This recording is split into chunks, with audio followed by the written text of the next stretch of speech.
Breaking news చూస్తున్నాం. రోజు రోజుకు ఉగ్రరూపం దాలుస్తున్న రష్యా అలాగే ఉక్రెయిన్ యుద్ధం. రష్యా ఉక్రెయిన్ మధ్య యుద్ధం ఇక ఇప్పట్లో ఆగేట్టుగా లేదు. అలాగే సంధి కుదుర్చుతామని చూసినా కూడా సంధికి కూడా ఒప్పుకోవడం లేదు.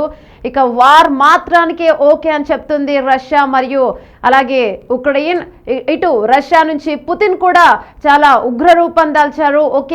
ఉక్రెయిన్ పై 537 వైమానిక దాడులను ఒకేసారి దాడి చేశారు. ఇక యుద్ధం మొదలైనప్పటి నుంచి ఉక్రెయిన్ పై ఇదే అతిపెద్ద దాడి అని కొనియాడుతున్నారు. ఉక్రెయిన్ పై దాడి ఆపేదే లేదు, వస్తే సంధికి వాళ్ళే రావాలన్నట్టుగా పుతిన్ చూస్తున్నారు.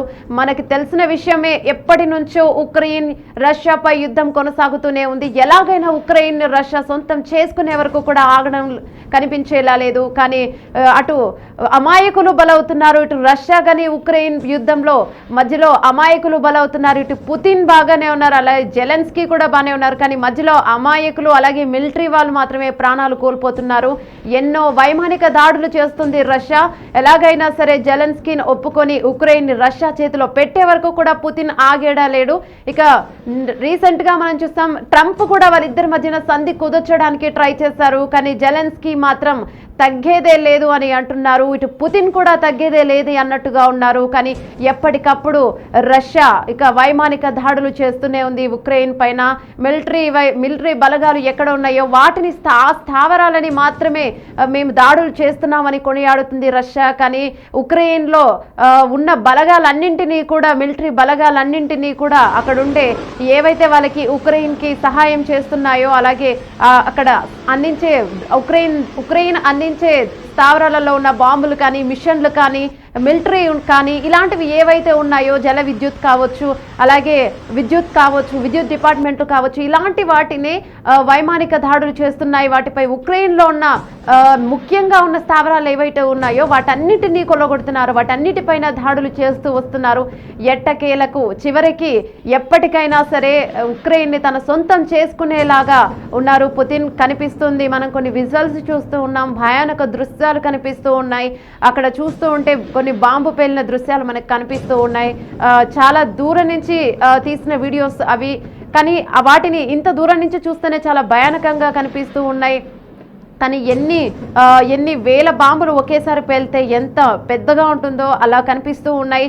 ఉక్రెయిన్ పై దాడులే మాత్రం ఆపేది లేదనే చెప్తూ ఉన్నారు పుతిన్ బలగాలు.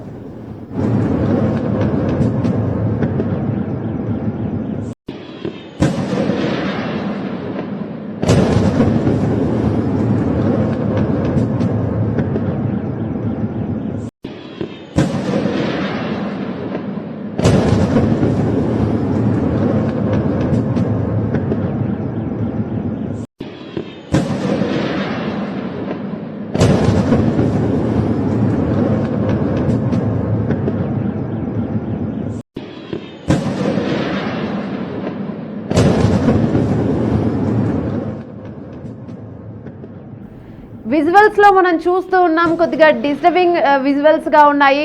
ఇది కేవలం మీకు ఒక అవగాహన కోసం మాత్రమే మేము ప్లే చేస్తున్నాం, ఎవరిని భయపెట్టడానికి మాత్రం కాదు.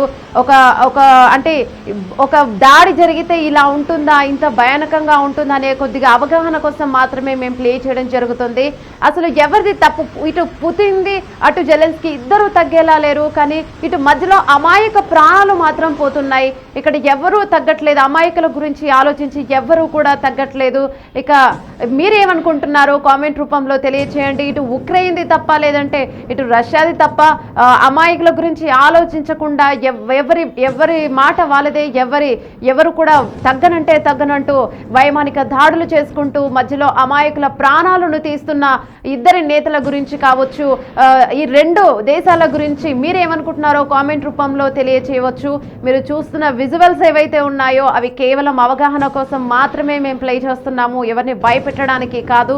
ఇక యుద్ధం ప్రారంభమైనప్పటి నుంచి ఇదే అతిపెద్ద దాడి అని చెప్తున్నాయి పుతిన్ బలగాలు.